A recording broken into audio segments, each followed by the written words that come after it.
Perkara ini Majelis Hakim akan menilai seluruh fakta-fakta secara objektif dengan memperhatikan aspek kepastian, kemanfaatan, dan keadilan secara berimbang.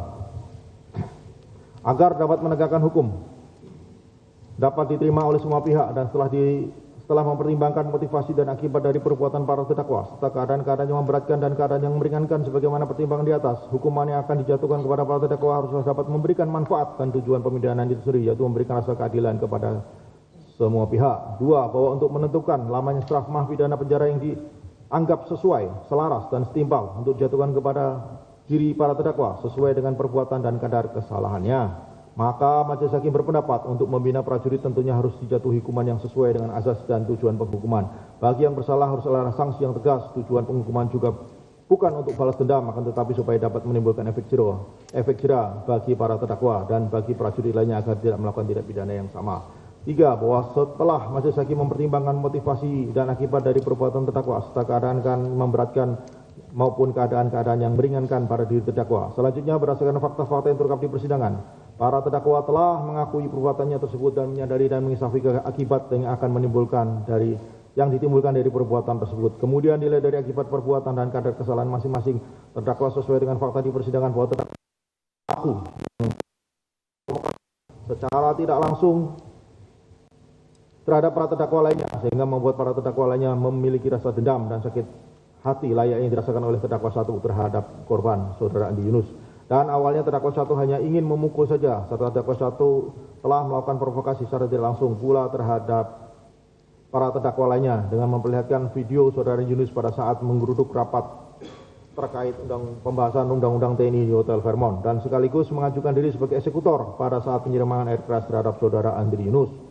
Sedangkan terdakwa 2 adalah yang memiliki ide dan gagasan dengan menyampaikan bahwa lebih baik dilakukan dengan menyiram karena lebih praktis dan mudah lain halnya jika dilakukan dengan memukul, maka akan membutuhkan waktu dan tenaga sehingga tidak efektif. Dan terdakwa 2 jugalah yang mengambil dan menyiapkan air keras berupa cairan air aki bekas yang ternyata pada saat diambil hanya ada sedikit, sehingga terdakwa 2 menambah dari cairan pembersih karat yang diketahui oleh terdakwa 2 pada saat main ke bengkel dengan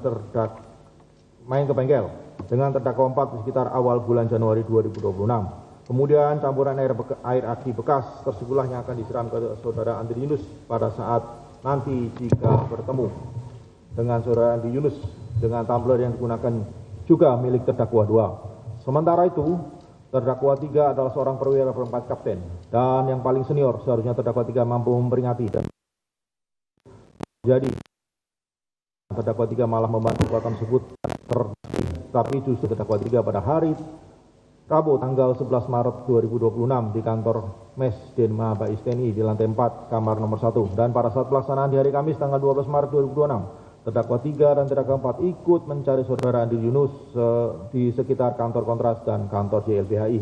Dan pada saat itu para terdakwa sudah akan kembali karena tidak menemukan keberadaan saudara Andi Yunus. Namun pada saat itu terdakwa 3 justru melihat saudara Andi Yunus dan langsung mengikuti dari belakang saudara Andi Yunus beserta terdakwa 1 dan terdakwa 2. Sedangkan terdakwa 3 berboncengan dengan terdakwa 4 dengan posisi terdakwa 1 dan terdakwa 2 berada persis di belakang sepeda motor saudara Yunus.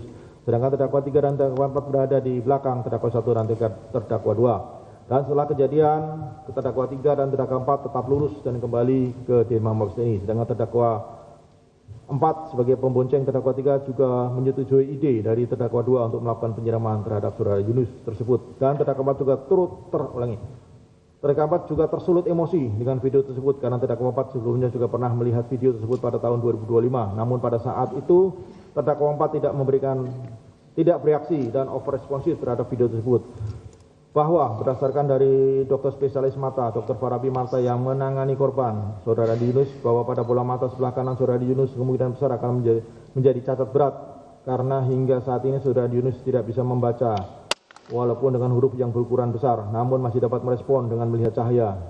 Dan hingga saat ini masih menjalani pengobatan medis dan rawat jalan jika memungkinkan akan dibawa untuk pengobatan ke India. Sehingga dari uraian tersebut di atas dapat terlihat bagaimana peran dan akibat yang ditimbulkan terhadap saudara Yunus. Karena hal tersebutlah menjadi hal yang memberatkan bagi terdakwa 1. Sehingga Majelis Hakim berpendapat terhadap permohonan uji militer dengan pidana penjara selama 2 tahun 6 bulan penjara tidak setimpal dengan perbuatan terdakwa 1. Sedangkan untuk terdakwa 2, hakim berpendapat, majelis hakim berpendapat bahwa pidana penjara selama 2 tahun dan 6 bulan adalah setimpal dengan perbuatannya. Dikarenakan dari ide terdakwa 2 lah perbuatan itu terjadi, namun hal tersebut muncul atas provokasi tidak langsung dilakukan oleh terdakwa 1 terhadap para terdakwa lainnya, bahwa terhadap terdakwa 3 dengan tuntutan pidana penjara selama 2 tahun dan 6 bulan, hal ini sesuai dengan fakta yang terungkap dalam persidangan. Terdakwa 3 adalah yang merencanakan terjadinya tindak pidana ini, namun hal tersebut terjadi karena emosi sesaat dan salah dalam mengartikan jiwa korsa. Begitu pula terhadap terdakwa 4, walaupun keterlibatan yang bersifat pasif, namun terdakwa 4 tetap menyetujui dan mengikuti hingga bagaimanapun juga terdakwa 4 berada di tempat tersebut dan ikut menyetujui perbuatan tersebut serta ikut melaksanakan perbuatan tersebut bersama-sama dengan terdakwa 1, terdakwa 2 dan membonceng terdakwa 3. Oleh karena itu, tuntut terhadap tuntutan uji militer tersebut terhadap terdakwa 3 dan 4 dengan artian terdakwa 3 dan 4 memberikan sarana prasarana sehingga perbuatan itu terwujud. Oleh karena itu majelis hakim berpendapat hal tersebut terlalu berat bagi terdakwa 3 dan 4 walaupun dibandingkan dengan kepangkatannya terdakwa 3 dan 4 sebagai seorang perwira memiliki tanggung jawab yang lebih besar. Namun majelis hakim lebih melihat dari kadar kesalahan terdakwa 3 dan 4 masih dapat dibina di satuan sehingga terhadap tuntutan uji militer tersebut perlu untuk diperingan. Menimbang bahwa menurut argumen para terdakwa, terutama terdakwa 1 dan terdakwa 2 yang menjadi dasar melakukan perbuatan yang tidak patut kepada saudara Yunus adalah karena saudara Yunus telah menghina dan merendahkan negara, terutama institusi TNI, di mana kejadian pada saat rapat pembahasan rancangan undang-undang TNI sebagai salah satu proses bernegara di Hotel Fairmont yang dirasa telah dinodai oleh perbuatan yang dilakukan oleh saudara Yunus.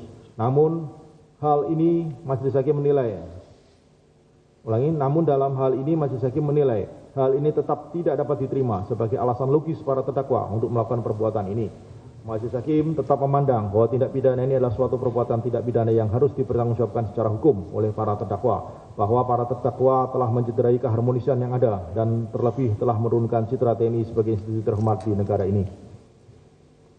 Menimbang bahwa dalam tuntutan uji militer meski tidak menuntut penjatuhan pidana tambahan kepada para terdakwa berupa pemecatan dari dinas militer, majelis hakim dalam hal ini berbeda keyakinan kepada uji militer, di mana ketidaklayakan para terdakwa, terutama terdakwa 1 dan terdakwa 2 untuk tetap dipertahankan dalam dinas militer dalam rumah besar bernama TNI, dan menjatuhkan pidana pokok dengan tentunya mempertimbangkan kadar kesalahan dan kualitas perbuatan dari sudut pandang terdakwa masing-masing. Menimbang bahwa selanjutnya majelis hakim akan mempertimbangkan mengenai penjatuhan pidana tambahan pemecatan dari dinas militer, walaupun di dalam tuntutan auditor militer tidak menuntut para terdakwa dengan pidana tambahan, namun terhadap pertimbangan layak tidaknya para terdakwa dipertahankan dalam lingkungan dan kehidupan prajurit TNI, majelis hakim dengan ini akan mengungkapkan pendapatnya mengenai penjatuhan pidana hukuman pidana tambahan pemecatan dari dinas militer oleh hakim secara yuridis didasarkan pasal 26 KUHPM yang menyatakan pemecatan dari dinas militer dengan atau tanpa pencabutan hak untuk memasuki angkutan bersenjata. Pidana tambahan tersebut dapat dijatuhkan oleh hakim berbarengan dengan putusan penjatuhan pidana pokok terhadap seorang militer yang berdasarkan kejahatan yang dilakukan dipandang tidak layak lagi tetap dalam kalangan militer. Menimbang bahwa dalam tuntutan militer tidak menuntut permohonan terhadap terdakwa 1 dan 2 yang dijatuhi pidana tambahan untuk pemecatan dari dinas militer, majelis hakim menilai layak tidaknya dalam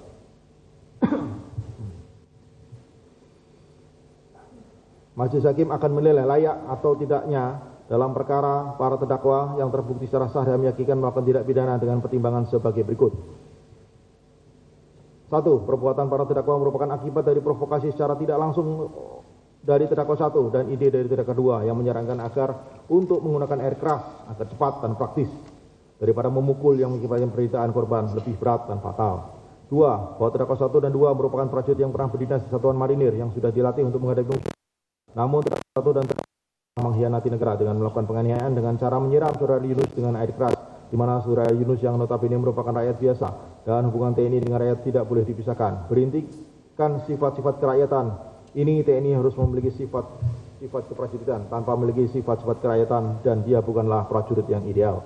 3. Bahwa tindakan terdakwa 1 sejak awal sudah mencoba untuk memprovokasi secara tidak langsung kepada terdakwa 2. Akhirnya terdakwa 2 memberikan gagasan dan ide melakukan penyiraman dengan cairan air keras terhadap saudara Andre Yunus adalah tindakan yang jauh dari nilai-nilai keprajuritan dan sangat jauh dari sifat seorang prajurit yang memegang teguh sabta marga sumpah prajurit dan 8 wajib TNI. Menimbang dari uraian pertimbangan seperti atas dihubungkan dengan perbuatan para terdakwa, majelis hakim berpendapat perbuatan terdakwa 1 dan terdakwa 2 sangat bertentangan dengan kepentingan militer yang senantiasa menjaga soliditas dengan rakyat dan dalam rangka mendukung tugas pokok TNI. Sikap dan sifat yang melekat pada diri terdakwa 1 dan terdakwa 2 dan tindakannya dihubungkan dengan tata nilai yang berlaku dalam kehidupan prajurit menunjukkan bahwa pada diri terdakwa 1 dan terdakwa 2 telah nyata tidak terdapat lagi sikap dan sifat yang selayaknya dimiliki oleh seorang prajurit TNI. Di samping itu dikhawatirkan keberadaan terdakwa 1 dan terdakwa 2 dalam statusnya sebagai prajurit TNI akan mencemarkan nama baik dan akan mengganggu serta menggoyahkan sendi-sendi pembinaan, disiplin dan tata tertib kehidupan prajurit TNI. Dengan demikian majelis hakim berpendapat terdakwa 1 dan terdakwa 2 tidak layak lagi untuk dipertahankan sebagai prajurit TNI. Menimbang bahwa mendasari hal tersebut atas, majelis hakim berpendapat terdakwa 1 dan terdakwa 2 tidak layak lagi dipertahankan dalam kedinasan di lingkungan TNI. Oleh karenanya terdakwa 1 dan terdakwa 2 harus dipisahkan dari lingkungan TNI Angkatan Laut dengan cara diberhentikan dengan tidak hormat atau dipecat dari dinas militer. Menimbang bahwa setelah meneliti mengkaji fakta-fakta keadaan tersebut di atas, majelis hakim berpendapat bahwa pidana sebagaimana tercantum dalam diktum ini adalah adil dan seimbang dengan kesalahan para terdakwa. Menimbang bahwa oleh karena dalam perkara ini para terdakwa pernah menjalani penahanan sehingga mendasari pasal 190 ayat 4 Undang-Undang 3197 tentang peradilan militer, maka selama waktu para terdakwa berada dalam penahanan sementara wajib dikurangkan seluruhnya dari pidana yang dijatuhkan. Menimbang bahwa barang bukti berupa barang-barang maupun surat-surat dalam perkara ini seluruhnya telah selesai diperiksa dan menimbang bahwa barang bukti baik berupa barang-barang maupun surat-surat dalam perkara ini seluruhnya telah selesai diperiksa dan seluruhnya pula tidak dipergunakan dalam perkara lain dan hingga saat ini tidak ada permintaan atas barang bukti tersebut dari instansi penegak hukum lainnya sehingga perlu ditentukan statusnya sebagai berikut. 1. Barang-barang A. 1 unit sepeda motor Honda Beat F3244 FCX atas nama Eko Triwarno berikut dengan kunci STNK atas nama Triwarno. Yang B. 1 unit sepeda motor Yamaha Mio Nopol B333 CLK berikut kunci dan STNK atas nama Semilaka. Bahwa barang-barang tersebut seluruhnya telah selesai diperiksa dan berkaitan dengan perkara para terdakwa serta tidak diperlukan lagi untuk pembuktian perkara lain. Oleh karena itu terhadap barang-barang tersebut berupa 2 sepeda motor bernilai ekonomis dan masih dapat dipergunakan oleh pemiliknya sehingga perlu ditentukan statusnya yaitu dikembalikan kepada yang berhak dengan menunjukkan bukti kepemilikan sah dari kendaraan tersebut. C. 1 buah gelas tumbler warna ungu tanpa tutup bahwa barang bukti tersebut adalah milik terdakwa 2 dan telah selesai diperiksa berkaitan dengan perkara para terdakwa. Oleh karena barang bukti tumbler warna ungu tersebut digunakan sebagai tempat penyimpanan air keras yang disiramkan kepada tubuh saudara Yunus dan agar tumbler tersebut tidak digunakan kembali dalam hal-hal yang tidak diinginkan, maka tumbler tersebut dirampas untuk dimusnahkan sehingga tidak dapat digunakan kembali. D. 1 buah kacamata, 1 buah kaos warna putih, 1 buah sepatu, 1 buah celana panjang, 1 buah kemeja, 1 buah helm warna hitam, seluruhnya milik saudara Yunus.